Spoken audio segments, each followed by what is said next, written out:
Hello दोस्तों, स्वागत है आपका हमारे चैनल पर। आज मैं आपको एक ऐसी रोंगटे खड़े कर देने वाली हॉरर और मिस्ट्री कहानी सुनाने जा रही हूँ जिसे सुनकर आपके होश उड़ जाएंगे। ये कहानी शुरू होती है इजिप्ट के एक शहर से और खत्म होती है एक ऐसी भयानक कुर्बानी पर जिसकी आपने कल्पना भी नहीं की होगी। तो बिना किसी देरी के चलिए शुरू करते हैं इस खौफनाक सफर को। कहानी की शुरुआत होती है इजिप्ट के असवान शहर से। यहाँ एक परिवार जिसमें एक आदमी, उसकी पत्नी, उनके 2 बेटे और उनकी बेटी लैला शामिल हैं, अपने घर लौटते हैं। घर आते ही उन्हें अपना पालतू पक्षी गंभीर रूप से घायल और मरणासन्न हालत में मिलता है। इस घटना के बाद माता पिता अपने घर के तहखाने की तरफ जाते हैं। वहां जाने पर एक चौंकाने वाला खुलासा होता है। उनका वो तहखाना असल में जमीन में दबे हुए एक काले पिरामिड के ऊपर बना हुआ था। पिरामिड के अंदर एक काले रंग का बसॉल्ट ताबूत रखा था जिसके अंदर एक ममीफाइड मानव अवशेष मौजूद था। अचानक वो ममी हिलने डुलने लगती है और एक अदृश्य अलौकिक शक्ति उस परिवार के पिता की बेरहमी से हत्या कर देती है। इसके बाद कहानी शिफ्ट होती है काहिरा शहर में। यहाँ चार्ली नाम का एक इन्वेस्टिगेटिव टीवी रिपोर्टर रहता है। वो अपनी गर्भवती पत्नी लारिसा और अपने 2 बच्चों केटी और सेबेस्टियन के साथ एक खुशहाल जिंदगी जी रहा है।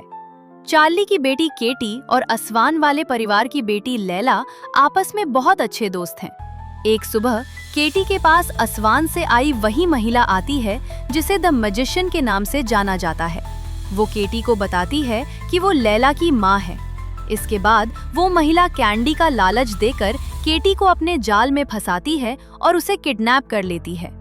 चार्ली अपनी बेटी को बचाने के लिए उनका पीछा करता है, लेकिन तभी एक भयानक रेतीला तूफान आ जाता है जिसकी वजह से वो उन्हें खो देता है।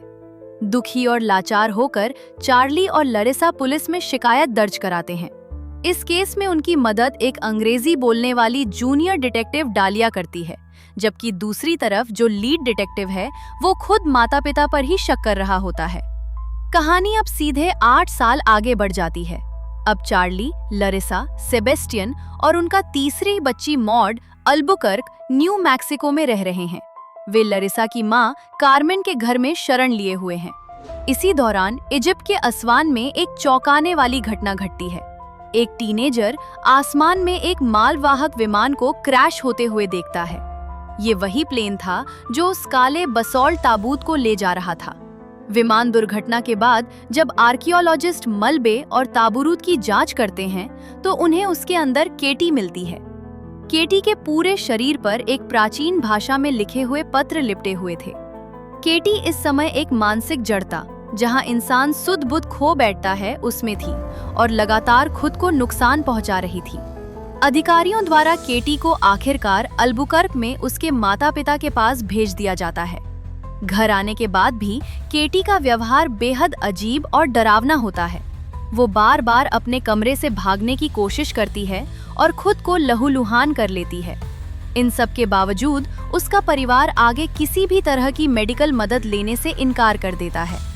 तभी चार्ली का ध्यान केटी की त्वचा पर बने उन अजीबोगरीब निशानों और लिखावटों पर जाता है। इन निशानों का रहस्य जानने के लिए चार्ली एक आर्कियोलॉजी प्रोफेसर से मिलता है। प्रोफेसर जब उन प्राचीन शब्दों का अनुवाद करते हैं तो एक खौफनाक सच सामने आता है। ये लिखावट नस्मरेनियन नाम के एक प्राचीन दानव के बारे में है। ये दानव परिवारों और पूरे के पूरे समुदायों को तबाह करने के लिए जाना जाता है।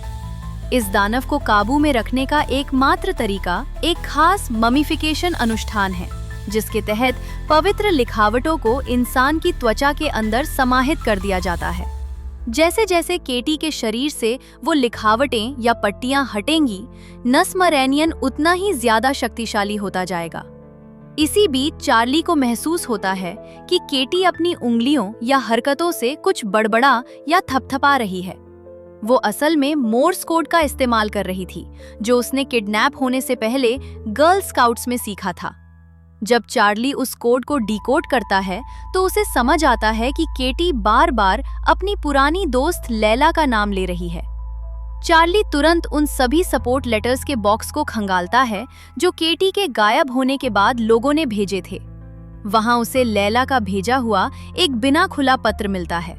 उस पत्र के अंदर उसी कैंडी की तस्वीर थी जिसका इस्तेमाल करके मैजिशियन ने केटी को अगवा किया था।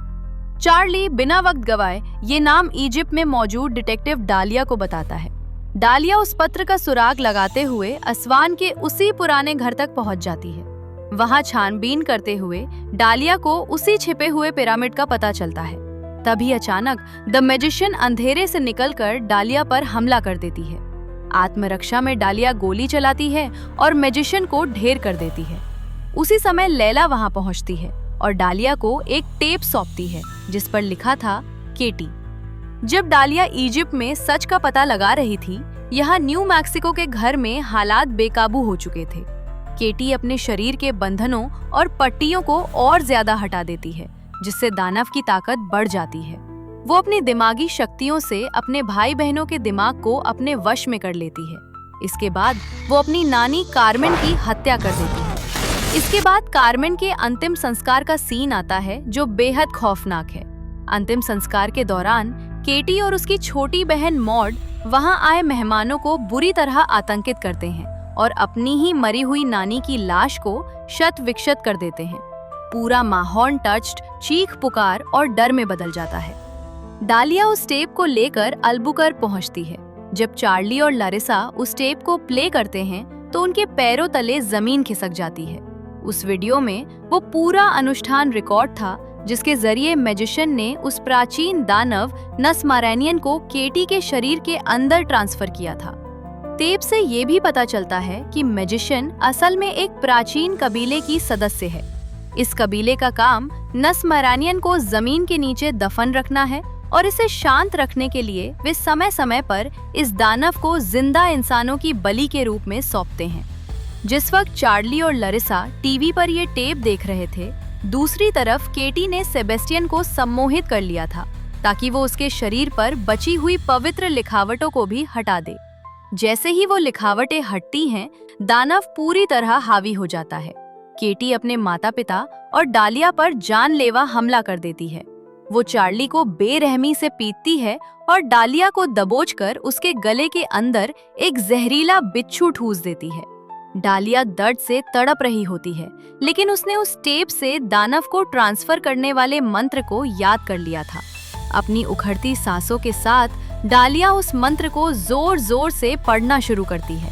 वो नसमारेनियन को केटी के शरीर से निकालकर चार्ली के शरीर में ट्रांसफर कर देती है। चार्ली अपनी बेटी की जान बचाने के लिए खुद को स्वेच्छा से कुर्बान कर देता है। दानव के शरीर में आते ही चार्ली को काबू करने के लिए उसे घर के बेसमेंट में एक ताबूत के अंदर बंद कर दिया जाता है, लेकिन चार्ली के अंदर की बची हुई मानवीय चेतना हार नहीं मानती। ताबूत के अंदर बंधे होने के बावजूद वो लकड़ी पर उंगलियों से थपथपाकर मोर्स कोड में अपना आखिरी संदेश केटी को भेजता है, I love you, केटी। अब केटी पूरी तरह से उस शैतानी साए से मुक्त हो चुकी है। वो धीरे धीरे इस सदमे से उबरने लगती है और अपने भाई बहनों के साथ दोबारा एक सामान्य रिश्ता बनाने की कोशिश करती है। कुछ समय बीत जाता है। अचानक लारिसा का डालिया के पास फोन आता है और वे चार्ली के बारे में बात करती हैं। कहानी एक बार फिर वापस काहिरा की जेल में पहुंचती है। यहाँ पता चलता है कि वो मैजिशियन डालिया की गोली से मरी नहीं थी, बल्कि वो जिंदा बच गई थी और इस समय जेल की कोठरी में बंद थी। लारिसा और डालिया उस जेल की कोठरी में दाखिल होती हैं। वे सबसे पहले मैजिशियन को नशीली दवा देती हैं। इसके बाद वे अपने साथ लाए उस पूरी तरह से शैतानी साए की गिरफ्त में आ चुके चार्ली को सामने लाती हैं। डालिया एक बार फिर उसी प्राचीन अनुष्ठान के मंत्रों को पढ़ना शुरू करती है ताकि वे चार्ली को उस दानव से मुक्त करा सकें और इस बार हमेशा के लिए उस मैजिशियन को बलि के रूप में नसमारेनियन को सौंप सकें। तो दोस्तों, ये थी इस बेहद डरावनी और सस्पेंस से भरी फिल्म की पूरी कहानी। कैसे एक पिता ने अपनी बेटी के लिए खुद को एक प्राचीन दानव के हवाले कर दिया। आपको ये एक्सप्लेनेशन कैसी लगी, हमें कमेंट सेक्शन में जरूर बताएं। वीडियो को लाइक और चैनल को सब्सक्राइब करना ना भूलें। मिलते हैं आपसे अगली धमाकेदार वीडियो में। तब तक के लिए बाय बाय।